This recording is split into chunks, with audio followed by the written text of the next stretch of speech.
श्याम सिंह बहुत ही पढ़े लिखे और विद्वान व्यक्ति थे और जितने विद्वान थे उतने ही नम्र और शालीन थे। गांव के सभी लोग उनकी बहुत इज्जत करते थे और कहते थे, इतने पढ़े लिखे विद्वान व्यक्ति होने के बावजूद भी कितने शांत स्वभाव के हैं श्याम बाबू। श्याम सिंह की माली हालत कुछ खास अच्छी नहीं थी। एक दिन उनकी पत्नी उनसे कहती है, अजी सुनते हो, मुझे तो कभी कभी बड़ी चिंता होती है कि रवि की पढ़ाई, रितु की पढ़ाई और रितु की शादी, परिवार का खर्चा, ये सब कैसे होगा। हमारे पास तो कोई नौकरी भी नहीं है। तब श्याम सिंह उनसे कहते हैं कि तुम चिंता क्यों करती हो, मैं हूं ना, सब कुछ कर लूंगा, भगवान पर भरोसा रखो, सब ठीक होगा। इतना कहकर वह वहां से चले गए। दरअसल वो कुछ बच्चों को ट्यूशन पढ़ाया करते थे और ट्यूशन के बाद एक कपड़ों की छोटी सी दुकान चलाते थे, जिससे वो जैसे तैसे अपने परिवार का गुजारा चला लेते थे। वह भगवान की भक्ति बहुत करते थे, चाहे वो कितने भी व्यस्त रहते थे, लेकिन मंदिर जाना नहीं छोड़ते थे। उस मंदिर के पुजारी जो थे, श्याम सिंह को देखकर बड़े खुश होते थे।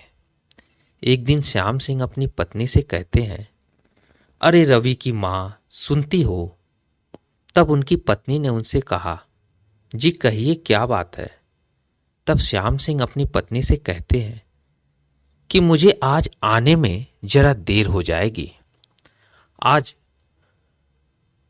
ट्यूशन में कुछ ज़्यादा ही बच्चे हैं, उन्हें पढ़ाने में कुछ समय लग जाएगा, इसलिए आप लोग मेरा इंतज़ार मत करना, आप लोग खाना पीना खाकर सो जाना।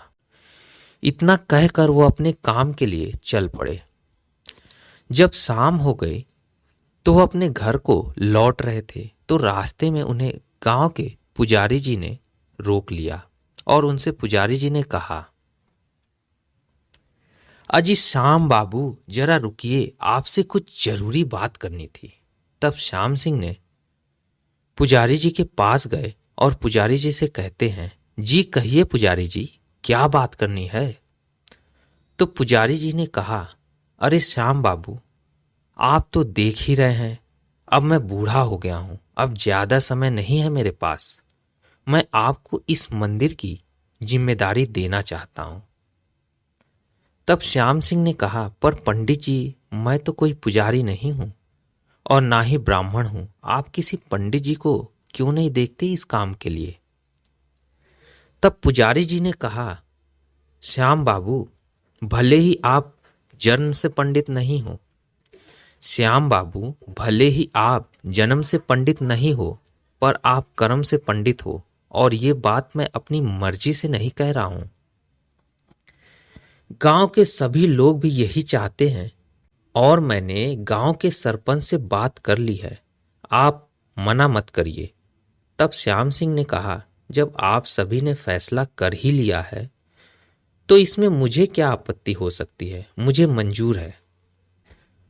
वह इतना कहकर वहां से अपने घर को चल पड़े और अपने घर में जाकर अपनी पत्नी से कहते हैं, अजी रवि की माँ, सुनती हो, आज एक बहुत बड़ी अजीब बात हो गई। तब उनकी पत्नी ने कहा, क्या बात हो गई, जरा मुझे भी तो बताओ। तब श्याम सिंह ने पूरी बात अपनी पत्नी को बताई। तब उनकी पत्नी उनसे कहती है, ठीक ही तो है, इसी बहाने भगवान की भक्ति भी हो जाएगी और भगवान की सेवा करने का जो मौका मिला है, इसे हम अपनी पूरी श्रद्धा से करेंगे।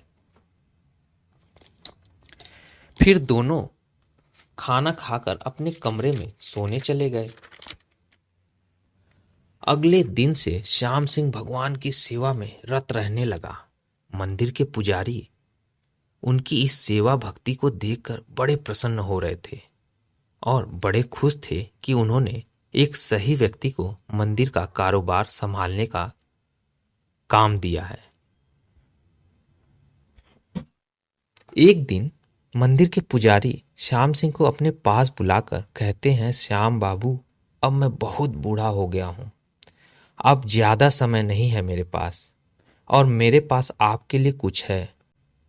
उन्होंने अपने बगल से एक शंख निकाला और श्याम सिंह को देते हुए कहा कि यह शंख आप अपने पास रखो, यह आपकी हर इच्छा को पूरी करेगा। और इतना कहकर वह परलोक सिधार गए। श्याम सिंह और गांव वालों ने पंडित जी की सद्गति कराई। श्याम सिंह उस शंख को लेकर अपने घर गए और उस शंख को भगवान के चरणों में रखकर सोने चले गए। अगले दिन की सुबह श्याम सिंह की पत्नी राधा जल्दी उठ गई और भगवान के चरणों में माथा टेकने गई तो उसने देखा कि वहां पर बहुत सारे सोने के सिक्के, कीमती जवाहरात पड़े हैं।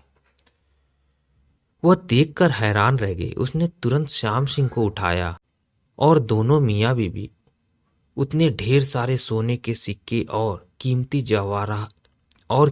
जवाहरात को देखकर हैरान रह गए। तब उनकी पत्नी कहती है, इतना सारा सोना, इतने कीमती हीरे मोती ये कहाँ से आए? तब श्याम सिंह ने अपनी पत्नी से कहा कि पुजारी जी ने मरने से पहले इस शंख को मुझे देते समय कहा था कि यह शंख तुम्हारी सभी इच्छाओं को पूरी करेगा। यह कोई ऐसा वैसा शंख नहीं है, यह चमत्कारी शंख है। फिर श्याम सिंह और उनकी पत्नी ने उन पैसों से गरीबों के लिए अस्पताल, बच्चों के लिए स्कूल कॉलेज, बूढ़ों के लिए वृद्धाश्रम, अनाथालय और बहुत सारे बड़े बड़े काम किए। गांव वालों को उनसे बहुत फायदा हुआ और गांव वालों के लिए उन्होंने नए नए काम शुरू किए जिससे गांव वालों को रोजगार मिला। श्याम सिंह और उनकी पत्नी रोज भगवान की सेवा करते और मंदिर की पूजा पाठ में अपना दिन बिताते थे। अब श्याम सिंह के बच्चे भी बड़े हो गए थे।